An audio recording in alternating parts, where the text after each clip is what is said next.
ఉస్తాద్ భగత్ సింగ్ లో ఒక డైలాగ్ ఉంది.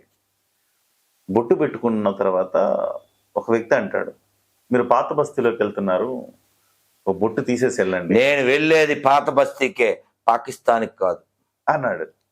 ఎందుకు అంత భావన? నిజంగానే జనాల్లో ఆ భావన ఉంది కదా. ఈ పాత బస్తీ అంటే ఎందుకు పాకిస్తాన్ లాగా మారిపోయింది? ఎందుకంటే ఎక్కడ దేశంలో పాకిస్తాన్ వాడు బాంబులు పేల్చినా వాడి మూలాలు పాత బస్తీలో తేలుతుంటాయి కాబట్టి. కరెక్ట్ చూపించాడు ఆ సినిమాలో. నిజమే కదా. హరీష్ శంకర్ ఒక మాట అడుగుతా, ఏ హీరోకి పైగా రాజకీయాలతో సంబంధం ఉంది? పవన్ కళ్యాణ్కి రాజకీయాల్లో ఉన్నాడు.